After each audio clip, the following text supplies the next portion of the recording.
What if tomorrow felt different? Not just another sunrise, not just another routine, but a day that truly felt yours. A morning where you woke up lighter, not just in body, but in spirit. Where the weight of past regrets, old habits, and quiet exhaustion didn't greet you before your first sip of coffee. Where instead of feeling stuck in the patterns of yesterday, you felt something else: clarity, freedom, and the quiet thrill of knowing the best is yet to come. For many over 60, that feeling seems out of reach. Society tells us to slow down, step aside, and live smaller. Without realizing it, we start accepting that story. We hold on to habits that drain us, fears that limit us, and routines that no longer serve us, mistaking them for security when they're really stealing our happiness. But what if letting go was the real key to a better life? Imagine stepping into each day clear-minded, deeply at peace, fully in control. Instead of watching life pass by, you're truly living it. Today, we'll uncover 9 habits that, once released, will transform your health, happiness, and sense of purpose. Some may surprise you, others may feel long overdue, but the last one? It might just be the most freeing of all. So take a deep breath. Because the best years of your life aren't behind you. They're waiting for you. And the moment you choose to let go of what no longer serves you, something shifts. Life opens up in ways you never expected. If you believe in growth, wisdom, and the power of a fresh start, subscribe to Elderly Wisdom Story. Because this journey isn't just about letting go, it's about stepping into a life that feels lighter, richer, and truly yours. Now let's begin. There's a difference between being alive and truly living. And yet, for many over 60, life slowly shifts into autopilot, not because they choose it, but because it happens so subtly they barely notice. One day blends into the next. The same morning coffee, the same familiar routine, the same conversations. At first, it's comfortable, predictable, but over time it starts to feel empty, like something is missing. And without realizing it, they stop asking themselves a simple but powerful question: am I really living, or just going through the motions? But here's the truth: life isn't done offering you new experiences. You just have to start reaching for them again. The moment you break free from the cycle of routine, the moment you decide to wake up with curiosity instead of repetition, is the moment everything shifts. And it doesn't take a grand adventure or a major life change. Sometimes all it takes is one small step. Change your morning walk route. Try a breakfast you've never had before. Take a different drive home just to see what's there. Little things that remind you that life is still unfolding, still full of surprises, still yours to shape. But beyond the small changes, there's something even more powerful. The decision to invite spontaneity back into your life. Plan a trip to a place you've never been, even if it's just the next town over. Pick up a hobby you once loved, or one you've always been curious about. Say yes to a new experience, even if it feels unfamiliar. Because every time you step outside the script, even just a little, you remind yourself that your story isn't over. It's still being written. So tomorrow morning, when you wake up, ask yourself, did I do something today that made me feel alive? And if the answer isn't yes, then maybe, just maybe, it's time to take back the wheel. For years, you've moved through life on autopilot, following the same routines, the same habits, the same paths. But breaking free from that cycle isn't just about changing your mindset. It's also about reclaiming your body. Because what good is a renewed sense of purpose if your body doesn't have the strength to carry you into this new chapter? Yet so many of us have unknowingly accepted a dangerous lie that aches, stiffness, and fatigue are just a natural part of aging. That slowing down is inevitable, that discomfort means we should stop trying. We shrink our movements, limit our activities, and before we know it, we've built a life around avoiding strain instead of seeking strength. But here's what they don't tell you: your body is still capable of more than you think. It was designed to move, to adapt, to serve you, not just in your younger years, but at every age. Strength is not a privilege of the young, it's the reward of those who refuse to stop moving. Imagine waking up in the morning and feeling light, strong, energized. Imagine bending down effortlessly to pick up your grandchild, walking further without needing to sit, standing taller with confidence. Not because you're trying to turn back the clock, but because you've made a choice to give your body what it needs to thrive. And the best part? It's never too late to start. You don't need a gym. You don't need to push beyond your limits. All you need is 5 minutes a day. A simple stretch in the morning. A short walk in the evening. Light resistance exercises to rebuild strength you don't even realize you've lost. Because movement isn't about chasing youth, it's about reclaiming vitality. And you don't have to do it alone. Find a class. Join a walking group. Turn on your favorite song and dance like no one's watching. The goal isn't perfection, it's participation. Every movement, every step, every small effort is a declaration to yourself. I am still here. And I am not done yet. So today, as you take control of your life, ask yourself, what's one small way I can move my body and feel more alive? And then take that first step, because the years ahead aren't just meant to be lived. They're meant to be felt. For years, we've been told that aging comes with limitations. First, they say our bodies slow down, so we move less. Then they say some dreams are for the young, so we stop reaching. And just like that, we shrink our world, convincing ourselves that certain things are no longer meant for us. But what if the world was wrong? What if the only thing keeping us from those experiences was the belief that we're too old to have them? You've spent decades learning, growing, and becoming wiser. And yet, at this stage of life, many people start saying no to things they've always wanted, not because they can't, but because they assume they shouldn't. A new skill? A new adventure? A new challenge? I'm too old for that, they say. But here's the truth, the only real expiration date is the one we impose on ourselves. Think about everything you've ever dreamed of doing.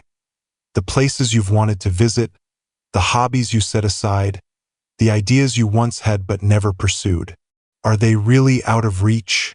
Or have they just been waiting for you to claim them? In 2020, a 75-year-old woman earned her pilot's license.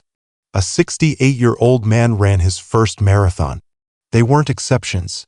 They were proof that the decision to begin is far more important than the number of years behind you. So instead of saying, I'm too old for that, ask yourself, what's stopping me?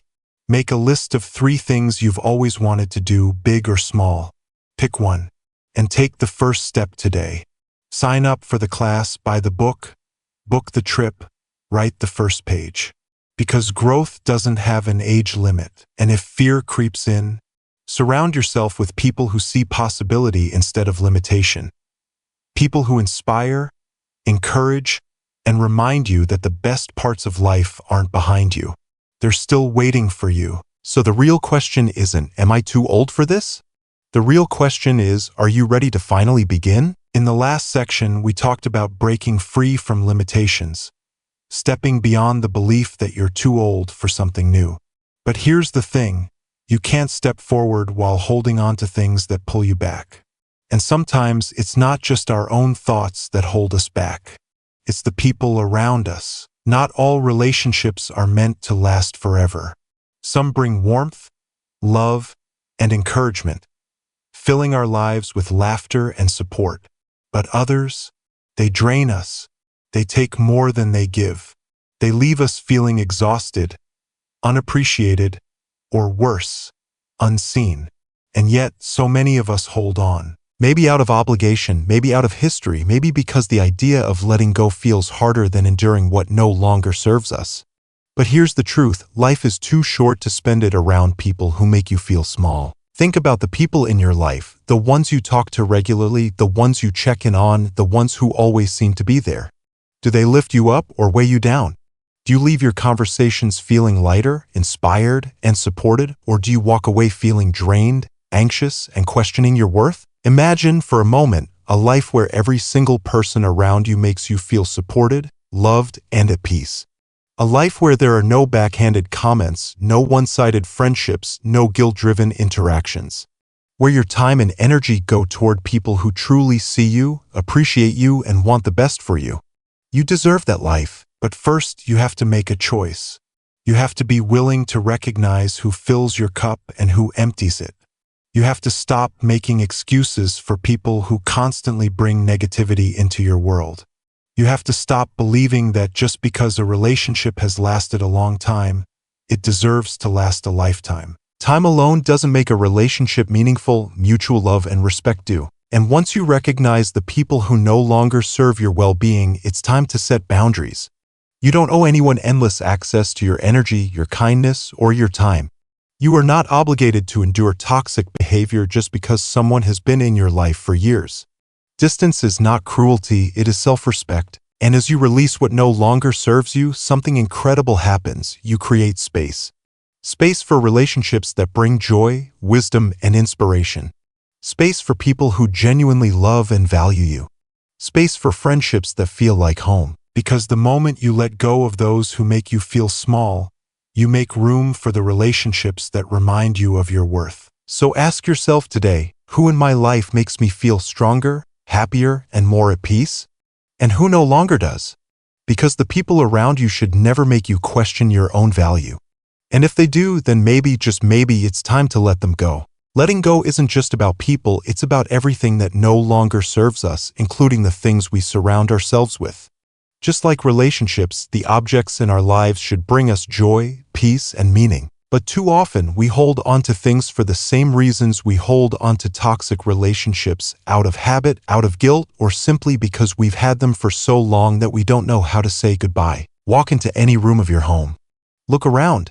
Do the things you see make you feel light, happy, and at ease? Or do they remind you of cluttered shelves, overstuffed closets, and piles of things that haven't been touched in years? We tell ourselves that keeping these things brings comfort, but the truth is, clutter doesn't just take up space in our homes. It takes up space in our minds. Imagine stepping into a home that feels open, clear, and intentional. Imagine knowing that everything around you serves a purpose, whether it's something you use, something that makes you smile, or something that holds deep sentimental value. There's a freedom in that kind of space. A lightness that allows you to fully embrace the present instead of feeling stuck in the past. Letting go isn't about erasing your history. It's about honoring what truly matters. And it doesn't have to be overwhelming.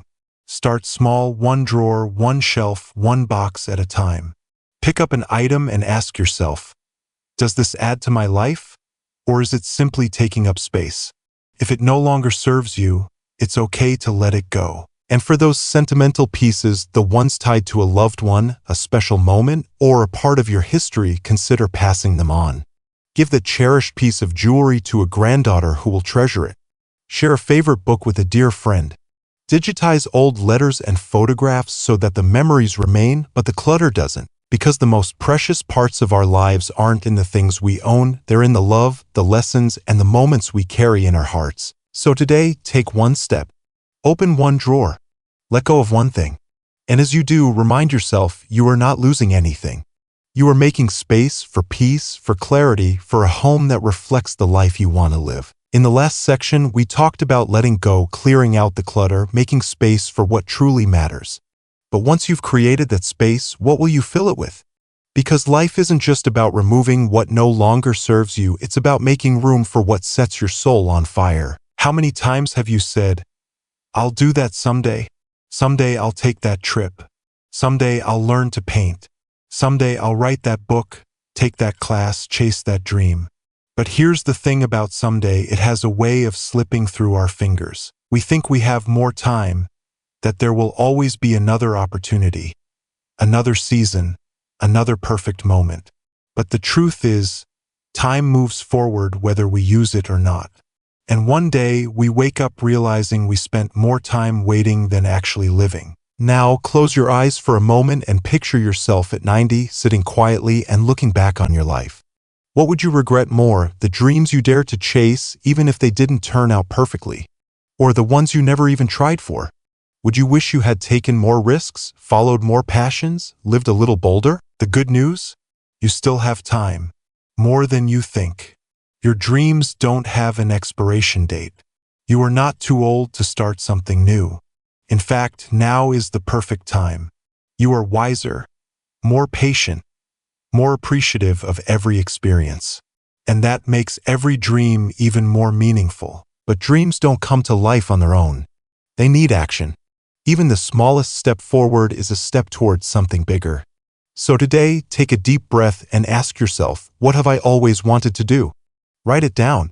Make a list of 10 things, big or small, that still light a fire in your soul. Maybe it's traveling somewhere you've always dreamed of, starting a garden, learning a new instrument, or finally picking up that old paintbrush. Now pick one. Take the first step today, and don't do it alone. Find a mentor, a friend, or a community that shares your passion. Surround yourself with people who remind you that it's never too late, that you are capable, that your dreams are worth pursuing. Because they are. At the end of it all, you won't remember the excuses. You'll remember the experiences, the moments that made your heart race, the things you thought you were too old for but did anyway, the stories you get to tell, not the regrets you carry. So stop waiting. The best chapters of your life are still unwritten. Pick up the pen and start writing them today. In the last section, we talked about dreams, those passions and desires we keep putting off for someday. But if dreams are the destination, then fear is the roadblock. Because the truth is, most people don't let go of their dreams because they don't care enough. They let go because they're afraid. Fear has a quiet way of creeping in. It whispers that you're too old, that it's too late, that stepping into the unknown is too risky. It convinces you to stay where it's safe, where nothing can go wrong, but also where nothing new can ever happen. And before you know it, fear isn't just a feeling. It's a habit. It's making your choices for you. But here's a question: what's the worst that could happen? Maybe you take that art class and realize painting isn't your thing. Maybe you sign up for a dance lesson and step on a few toes. Maybe you start writing that book and don't finish it. So what? Life goes on. You learn, you grow, and you move forward. Now, flip the question: what's the best that could happen? What if that class introduces you to new friends? What if that first awkward dance lesson turns into a passion? What if that book you start writing becomes a story your grandchildren will cherish forever? Fear will always be there. But courage is not about eliminating fear, it's about moving forward despite it. And the only way to break its hold is to challenge it. So this month, do something that scares you. It doesn't have to be grand. Maybe it's speaking up in a conversation, reaching out to someone you've lost touch with, or finally booking that trip you've always wanted to take. Even the smallest act of bravery builds momentum, because fear only has as much power as you give it. And you? You have a life to live. One that is still unfolding, still full of surprises, still waiting for you to step forward. Don't let fear hold the pen to your story. Take it back. Start writing. In the last section, we talked about fear, how it keeps us from chasing our dreams, from stepping into new experiences, from truly living. But there's another trap just as dangerous, just as consuming. It's not fear that holds us back, it's the constant rush, the feeling that we must always be doing, achieving, moving forward. For so many years, we ran. We chased careers, raised families, ticked off achievements, believing that if we just kept going, kept pushing, we'd eventually reach some final destination. Some moment where we could finally slow down and enjoy it all.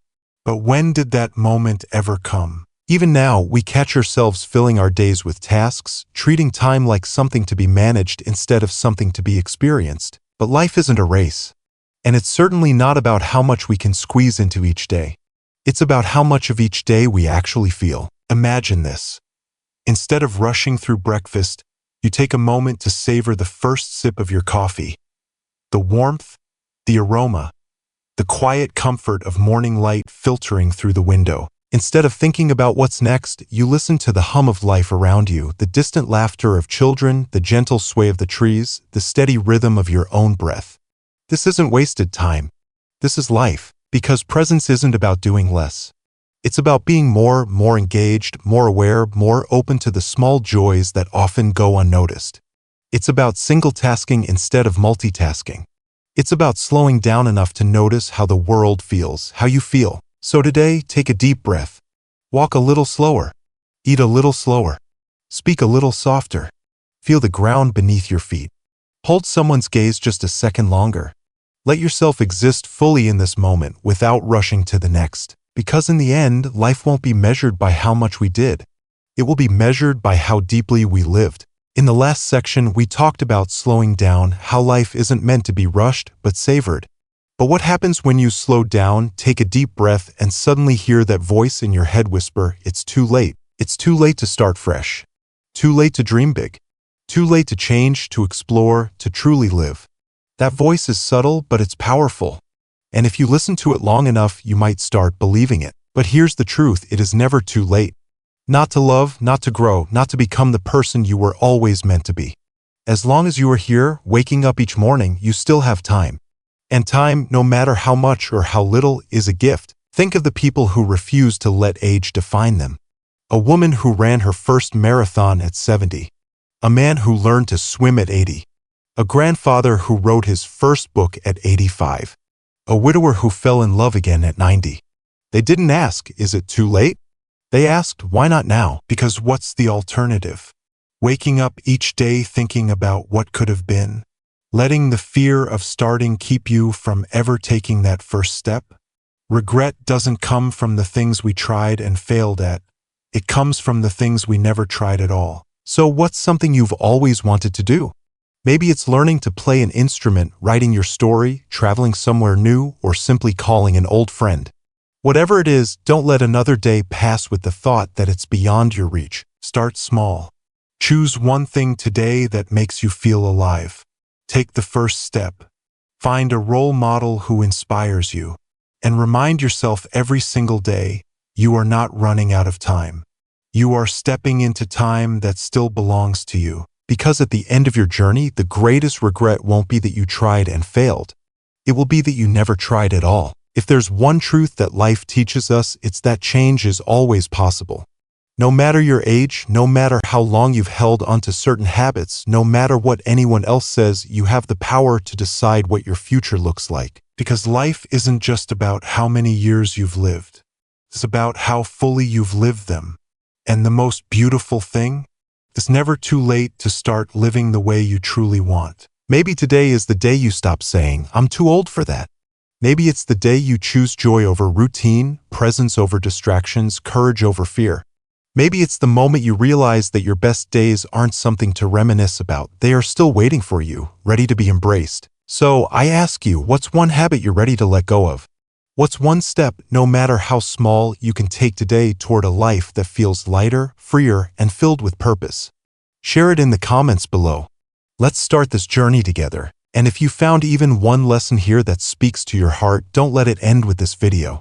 Subscribe to Elderly Wisdom Story and be part of a community that believes in growth, in purpose, in truly living at every stage of life. Because this isn't just about aging. It's about thriving. And the best part? We get to do it together.